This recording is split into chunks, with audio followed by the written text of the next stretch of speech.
The streets of Lagos were alive with the usual rhythm of city life. Cars honked impatiently, people rushed to work, and vendors shouted over each other. Ethan Blake sat in the back seat of his black SUV, scrolling through his phone as his driver carefully navigated the morning traffic. As they turned into a familiar junction, the car dipped into a pothole, jarring Ethan's attention away from his screen. He looked up, slightly annoyed at the bumpy road, but then something outside the window made his breath catch. By the roadside, beneath a small tree, sat a woman, her clothes worn out, hair tangled, and arms cradling two tired-looking boys. One child wiped his face with the back of his hand, while the other stared into the distance with hollow eyes. Ethan's heart slammed in his chest. The woman looked hauntingly familiar. His brows furrowed as he leaned closer to the window. It couldn't be.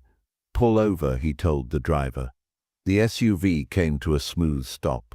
Without hesitation, Ethan stepped out. His polished shoes tapped the pavement as he walked slowly toward the woman. Each step felt heavier. Closer now, his eyes scanned her face. It was her, Nadia, the once radiant girl he remembered from school. The girl who walked through the halls with a bold laugh and fierce spirit. The girl who never really noticed him, until now. He spoke her name softly, unsure if she'd even respond. "Nadia." She flinched. Slowly she lifted her head. Her eyes were no longer bright. They were tired, heavy with stories unspoken. Recognition flickered across her face, followed by tension. "Ethan," she whispered, the name barely escaping her dry throat. Ethan's chest tightened. This was not the Nadia he once knew. That girl was full of life, untouchable, admired. This woman looked like life had been at war with her, and she'd been losing. What happened to you?" he asked gently. Nadia didn't answer. Her arms wrapped tighter around her boys, as if shielding them from whatever this moment might bring. "Leave, Ethan. Just go," she murmured. But Ethan couldn't. Not after seeing her like this. Something inside him stirred. Old memories, old feelings, and the sharp sting of seeing someone fall so far. One of the boys whimpered, tugging on Nadia's shirt. The other clung to her side. Ethan stepped closer. "Nadia, please, tell me what happened." She looked down, her voice hollow. "It doesn't matter now. Just walk away, please." But Ethan refused. He couldn't walk away from her. Not now. Ethan crouched in front of Nadia, his tailored suit brushing the dusty ground. "I'm not walking away," he said, his voice steady but full of emotion. "You and your boys shouldn't be here. Let me help you." Nadia flinched at the word help. Her body tensed. "You don't understand, Ethan. You can't just show up and fix everything. Some things are beyond repair." He glanced at the twins, so small, so quiet for children their age. One clutched his stomach and whimpered. The other rested his head on Nadia's lap, eyes glazed with hunger. Ethan's chest ached. "They're hungry." Nadia nodded weakly, her lips trembling. "But we'll manage." "Don't call this managing," Ethan whispered. "Look at them, Nadia. They need food, rest, safety." Her gaze hardened. "You think I don't know that? You think I haven't tried? I know you have," he said gently. "But you don't have to try alone anymore." She looked at him then, really looked at him, and the pain in her eyes hit him like a punch to the gut. This wasn't just hunger. It was years of heartbreak, shame, and abandonment. "What do you want from me, Ethan?" she asked. "Nothing," he said simply. "Just come with me. For tonight, let the boys eat. Let them sleep somewhere warm." She hesitated, glancing down at her sons. Their faces were pale, their energy drained. For a long moment, she said nothing. Then, in a voice barely above a whisper, she nodded. "Just for tonight." Relief washed over Ethan. He offered his hand. She didn't take it right away, but after a beat, she reached out, fingers trembling. He helped her up gently, steadying her as she stood. The boys followed, clinging to her like shadows. As they walked back to the car, people stared, some with curiosity, others with judgment. Ethan didn't care. He opened the car door and helped Nadia and the children inside. Then he turned to his driver. "Make a U-turn. We're going home." The drive was quiet. Nadia stared out the window, her eyes darting like she was afraid this kindness would vanish. Ethan made a call.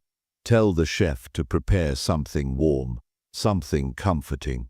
Enough for 4. When they arrived, Nadia hesitated on the sidewalk, staring at the large glowing house before her. Her sons clung to her legs, their eyes wide with wonder. She looked down at herself, torn dress, dusty shoes, and then back at Ethan. "I don't belong here," she whispered. "You do now," he said, placing a hand gently on her shoulder. "You and your boys are safe here." Inside, the house was warm and inviting. The twins looked around, eyes lighting up at the soft couches and glowing lights. The smell of jollof rice and fried plantains filled the air. Nadia stood still. She hadn't smelled food like this in months. She hadn't felt safe in years. But tonight, that was about to change. The dining table looked like something out of a dream. Bowls of jollof rice, golden fried plantain, pepper soup, soft bread rolls, and chilled water sat in perfect arrangement, steam rising from every dish. Nadia stood near the edge of the room, frozen. She didn't know whether to cry, run, or collapse into the chair. Her body ached from exhaustion, but her soul didn't know what to do with kindness anymore. The twins, however, needed no convincing. As soon as the food was placed in front of them, Zane reached for the rice with tiny fingers. Noel dug his spoon into the soup. Ethan watched silently, standing near the kitchen door. He noticed Nadia hadn't moved. "You can sit, Nadia," he said softly. "No one's judging you here." She nodded slowly and pulled out the chair, hesitating again before sitting down. She kept her eyes on her children, as if seeing them eat was nourishment enough for her heart. But then Ethan said gently, "You need to eat too." With trembling hands, she picked up the spoon. One bite. That was all it took. The flavors hit her tongue and suddenly, without warning, tears welled up in her eyes. She lowered the spoon and covered her mouth. "I'm sorry," she whispered, ashamed of the emotion flooding her. Ethan didn't react. He quietly poured her a glass of water and slid it in front of her. "You don't have to apologize. Not here." Nadia wiped her tears quickly, taking a sip of water. "Thank you," she said, voice cracking. Zane looked up, a piece of rice stuck to his cheek. "Mommy, this is the best food ever." Nadia laughed through her tears. "I know, my love, I know." After dinner, Ethan called in the housekeeper, a kind older woman named Clara, who gently took the boys by the hand. "Come, my darlings," she said. "Let's get you clean and into bed." Zane looked unsure, but Noel tugged him along. "It's okay," he said. "She's nice." As they left the room, silence settled between Ethan and Nadia. She sat stiffly on the edge of the couch in the living room, arms crossed, eyes darting nervously across the pristine space. Ethan brought her a blanket and sat in the armchair opposite her. "You're safe here," he repeated. "You don't have to be afraid." She didn't respond right away. Instead, she whispered, "It's just, I haven't been safe in so long. It's hard to believe it's even possible." Ethan nodded. "You don't have to believe it all at once. Just let tonight be a beginning." Nadia looked down at her hands, scarred, tired, but slowly unclenching. "I don't know how to thank you." "You don't have to," Ethan replied. "Just rest." For the first time in years, Nadia leaned back into the couch, not fully relaxed, but not on guard either. Her eyes closed slowly, as exhaustion claimed her. That night, the house was quiet. The past hadn't disappeared, but for once, it didn't win. The morning sun filtered gently through the wide glass windows of Ethan's living room. Nadia sat curled up on the edge of the large couch, wrapped in a soft cream blanket, still adjusting to the unfamiliar warmth and comfort around her. She had slept through the night, for the first time in months. A soft knock on the door broke her thoughts. Clara entered with a kind smile. "The boys are awake, and in the guest room. I helped them bathe and change. They're eating breakfast now." Nadia nodded, overwhelmed. "Thank you." A few minutes later, Ethan joined her, dressed neatly in a button-down shirt and slacks. He walked in carrying 2 mugs of tea. "Thought you could use this," he said, handing her one. She accepted it quietly. "Thanks." He took a seat across from her. For a moment, there was only the sound of the ticking clock and birds chirping faintly outside. Then Ethan spoke, his tone careful. "Nadia, I need to understand. How did this happen? What happened to you after school?" She held the warm cup close to her chest like a shield. Her eyes dropped to the floor. "It's a long story. I have time," he said gently. Nadia sighed and stared out the window, voice low and steady. "After university, I met someone, Derek. He was charming, smooth, said all the right things. I was naive. I believed him when he talked about a future together, a family, a house full of laughter." Ethan didn't interrupt. "I got pregnant, with twins, and at first he pretended to be okay. But things changed fast. He started disappearing, then stopped answering my calls altogether. One day, he just vanished." Her voice trembled. "No money, no job. My father said I brought shame to the family, kicked me out. My mother cried, but she couldn't stop him." She paused. "I was alone, with newborn twins. No one wanted to hire a woman with babies strapped to her back. So I begged. I cleaned shops, slept under bridges. Sometimes I sang for coins just so the boys could eat." Ethan clenched his fists, eyes filled with fury and sadness. "He left you to raise 2 children on your own. He didn't even come to the hospital, never saw them, not once." Her eyes glistened, but she blinked away the tears. I stopped waiting. Silence stretched between them, thick with grief and the weight of injustice. Then Ethan spoke, softly but firmly. "You didn't deserve that, Nadia, and your boys didn't either. Derek, he wasn't a man. He was a coward." She didn't argue. He continued, "You're brave. You survived what most couldn't." Nadia let out a shaky breath. "I didn't feel brave. I felt broken." "You were never broken," Ethan said. "You were just hurting." Nadia looked up slowly, meeting his eyes for the first time, and in that moment, she saw something in Ethan she hadn't seen in years. Not pity, respect. Later that afternoon, Ethan asked Clara to take the twins to the garden for some playtime.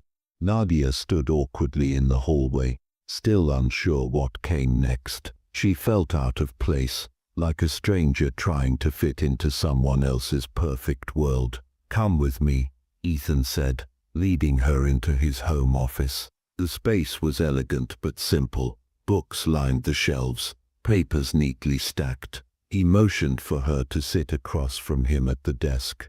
"I've been thinking," he began. "You need more than just a warm bed and food. You need a future. Something that belongs to you." She blinked. "What are you saying?" "I want to offer you a job at my company," he said, clear and calm. Nadia stared at him. Job? Doing what?" You'll start with basic office tasks, filing, organizing customer records, assisting the front desk. You'll learn everything over time." Nadia immediately shook her head. "Ethan, I haven't worked in years. I don't even know how to use a computer properly. I'll mess things up," he smiled. "That's what training is for. No one starts perfect. I just want you to try." She looked down at her hands. "What if your staff looks at me like I don't belong?" Ethan leaned forward. "If they have a problem with you, they'll answer to me. This is about you, not them. You're not just a guest here, Nadia. You're someone I believe in." His words hit her harder than she expected.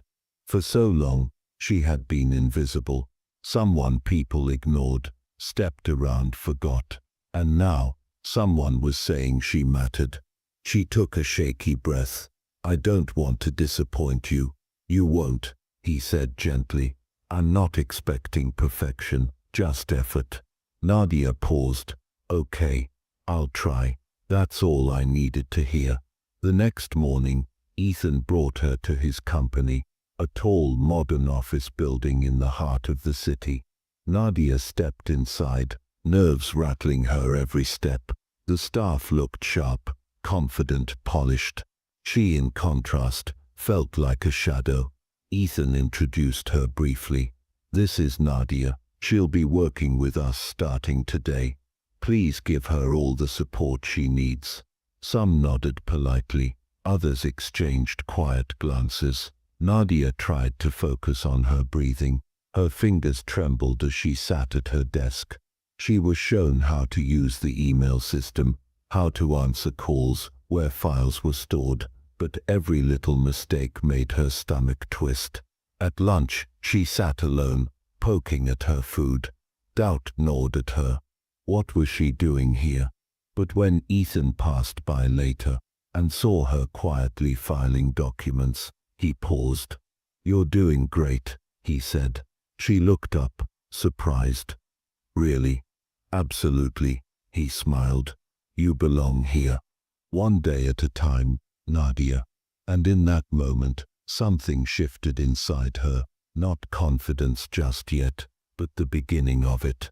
The first fragile bloom of self-worth. Days turned into weeks. Slowly, life began to feel less like survival and more like living. Each morning, Nadia woke up in a real bed, tucked her twins into their school uniforms, and walked them to the waiting car with their lunchboxes packed. Every evening, she returned from work with tired feet but a heart that felt full. At Ethan's office, things had changed too. Her co-workers, once skeptical, now greeted her warmly. She still made small mistakes, but she was learning, faster than she expected. One afternoon, a frustrated customer barged into the front office, raising his voice about a delayed delivery. Nadia stood, heart racing, but instead of panicking, she stepped forward, calmly listened, and took detailed notes. Her tone was polite, her words firm. When the man left satisfied, Ethan, who had watched the whole exchange from across the hall, walked over with a proud smile. "You handled that like a pro." Nadia smiled, just a little. "I think I'm finally figuring things out." "You are," Ethan replied. "I always knew you would." At home, the twins, Zane and Noel, were happier than ever. The dark circles beneath their eyes had faded. They ran through the house, played in the garden, and clung to Ethan with innocent joy. To them, he was more than just a helper. He was their safe place. They called him Uncle Ethan, sat beside him when he read the newspaper, and curled into his arms during movie nights. One evening, as Zane sat on Ethan's lap, he looked up with wide eyes. "Uncle Ethan, will we live here forever?" Ethan looked at him, then at Nadia across the room. She had paused, holding a plate midair, waiting for the answer too. "For as long as your mother wants," Ethan said. Noel piped up from the floor. "Mommy's happy here. She doesn't cry at night anymore." The words hit Nadia like a wave. She bit her lip, holding back tears. She had cried so many nights. She had forgotten what it meant to sleep in peace. Ethan looked over at her and gave a soft nod. She nodded back. Yes, she was happy. A few days later, Ethan enrolled the twins into a top private school nearby. Nadia insisted it was too much, but he gently reminded her that the boys deserved every chance at a better future. For the first time in her life, she believed it too. On a warm Sunday morning, the family gathered in the garden, Ethan helping Zane learn how to throw a ball while Noel chased butterflies. Nadia stood by the doorway, arms crossed, watching them with a heart so full it almost hurt. She smiled, the kind of smile she hadn't worn in years. This was what peace looked like. But far away, in a noisy bar on the outskirts of town, Derek sat hunched over a drink, eavesdropping on two men gossiping. Have you heard? Nadia's staying with a rich guy now, taking care of her, and the twins like they're his own.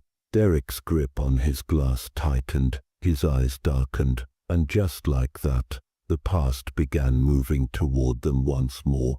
It was a quiet Monday morning in Ethan's office. Nadia was reviewing invoices at her desk, focused and calm, her fingers now moving across the keyboard with confidence. The twins had gone off to school, full of energy and laughter. Life felt balanced. For the first time in years, that balance shattered in an instant. The receptionist's voice rose suddenly. Sir, please, you can't just. Before she could finish, the office door burst open. A man stormed inside. Nadia's heart froze. She looked up, and time stopped. It was Derek, the father of her children, the man who had disappeared the moment life got real, the man who had left her to starve on the streets with two babies in her arms. Ethan stood from behind his desk, eyes narrowing. Who are you?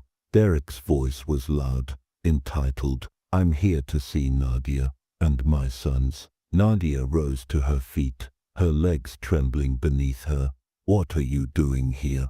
Derek's jaw tightened. I heard you've been living in this palace while another man plays daddy. That won't happen. Ethan stepped between them, calm but firm. You're out of line. You don't just barge into someone's office demanding answers. I'm the father of those boys. Derek snapped. I have a right. A right. Ethan's voice sharpened. Where were you when they were sick? When they cried from hunger? When she begged for help? You lost your right the day you walked away. Derek turned to Nadia. Tell him, Nadia. Tell him they're mine. Tell him he can't keep them. Nadia's hands were shaking. Her eyes, once filled with fear, now burned with rage. They were yours, Derek. But you abandoned them. You vanished. You let us suffer.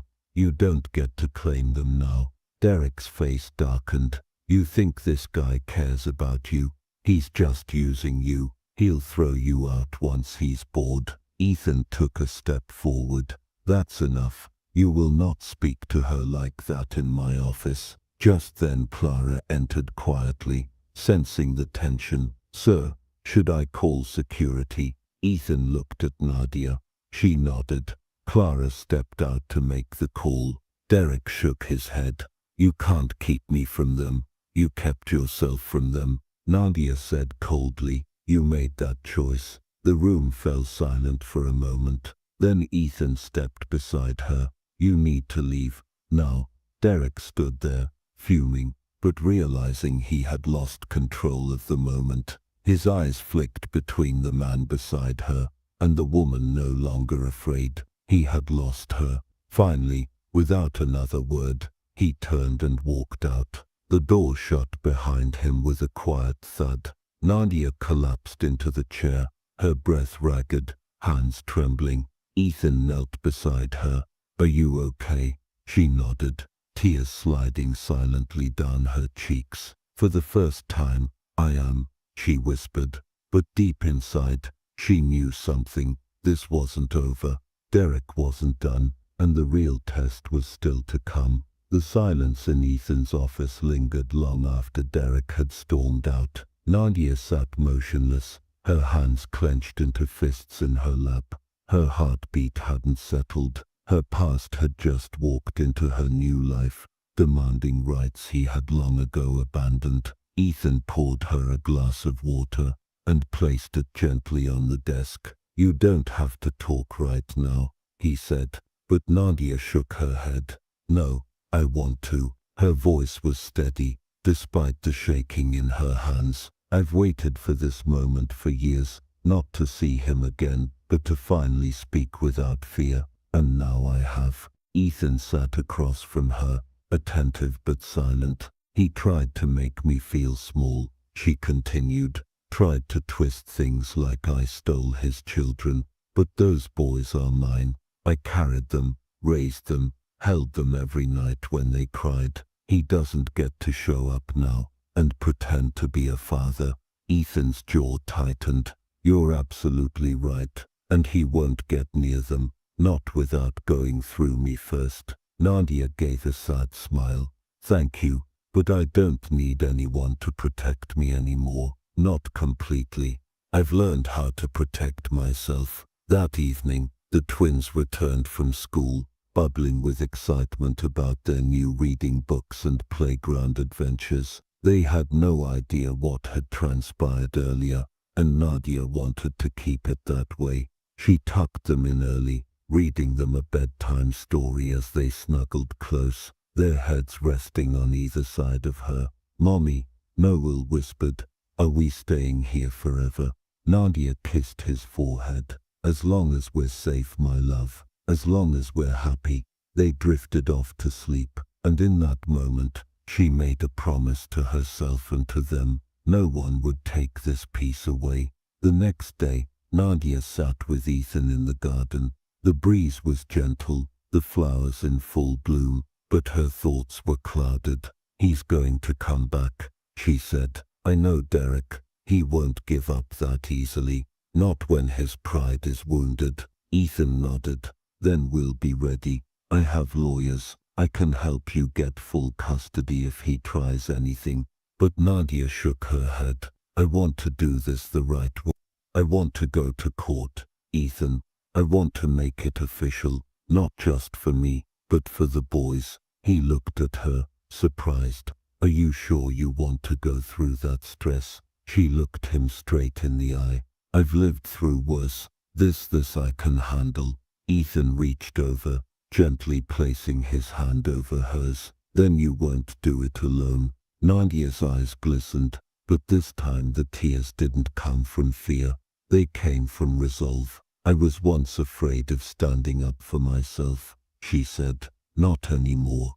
The courtroom was quiet, the kind of quiet that carried weight. A judge sat elevated on a high bench, flipping through documents. Lawyers murmured quietly, and rows of wooden benches creaked as people settled in. At the front, Nadia sat beside her lawyer, hands folded tightly in her lap. Across the room sat Derek, stiff in an ironed shirt, his jaw set. He hadn't looked at her once since she walked in. Ethan sat just behind her, offering silent support. His presence grounded her.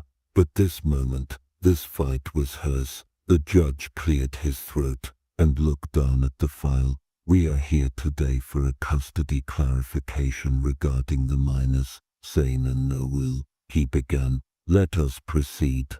Derek's lawyer spoke first, claiming parental rights, citing biological connection. "My client wishes to establish visitation and play a larger role in the upbringing of his children." The judge turned to Nadia. "Miss Nadia, do you wish to respond?" Nadia rose slowly, her voice steady, but her heart racing. She'd waited years for this moment. "Yes, Your Honor." She stepped forward. "Biology doesn't make you a parent," she said, clearly. "Being present does. Sacrificing, protecting, loving. I have raised Zane and Noel since the moment they were born, alone. Their father abandoned us before their first heartbeat was heard." Derek shifted uncomfortably. "I begged for help. I slept under trees. I sang on sidewalks just to buy milk, and he never showed up.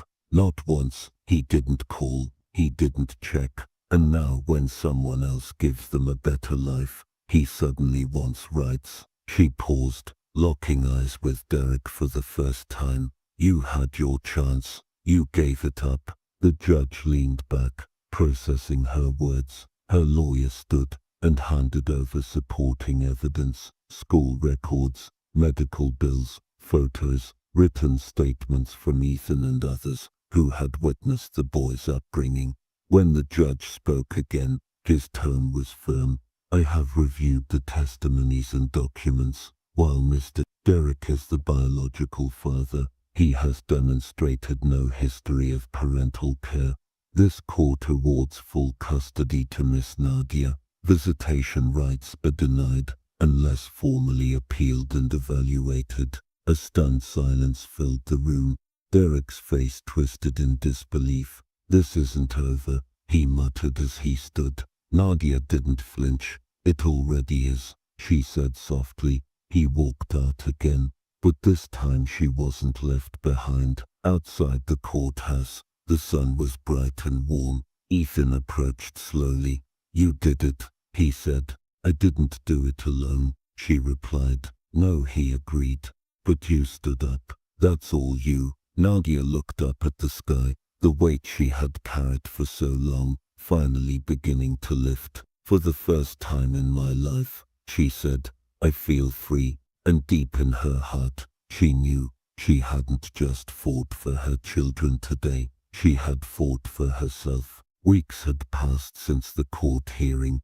Peace now lived in places where fear used to sleep. Nadia moved through Ethan's home, not as a guest, but as someone who finally believed she belonged. The twins, sane and no will, were thriving, coming home with drawings, test papers full of stars, and new stories each day. Their laughter echoed through the house, a sound that once felt like a distant dream. Now it was her reality, and yet something lingered in the air, unspoken, soft but undeniable. One evening, as golden light poured across the balcony, Nadia stood watching the boys play below. Ethan stepped beside her, holding 2 cups of tea, just like the first morning she'd stayed. You've come so far, he said. She smiled. We both have. He looked at her, his expression changing. A flicker of vulnerability danced in his eyes. There's something I've been wanting to say, he said, voice quiet.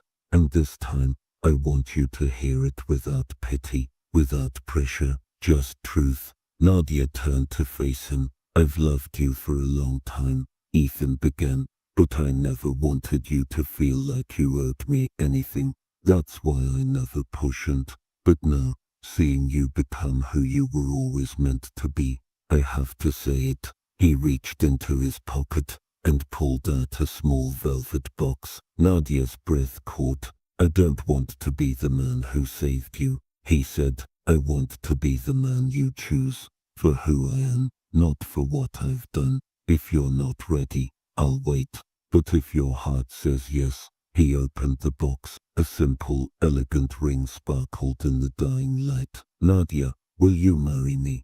Tears filled her eyes, not of pain, not of shame, but of fullness, of healing, of love. She covered her mouth with one hand and nodded, voice trembling. Yes, Ethan, 1,000 times yes. Ethan laughed softly, slipping the ring onto her finger. He kissed her forehead, pulling her into a warm embrace. Below, Zane noticed and shouted, Is Uncle Ethan going to be our daddy?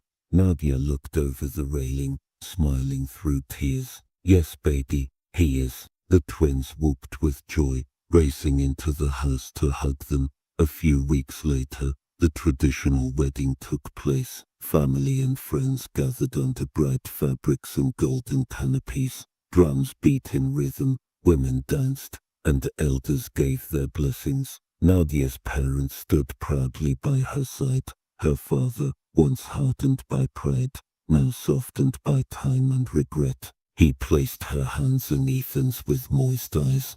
Take care of my daughter, he said. Ethan looked him in the eye. With all my heart. That night, under the stars, Ethan and Nadia stood together in their new home, arms wrapped around each other, watching the twins sleep peacefully. You're not the girl I met on that roadside, he whispered. Nadia smiled. No, I'm more. And she was a mother, a fighter, a woman who rose from the ashes, loved, safe, home forever.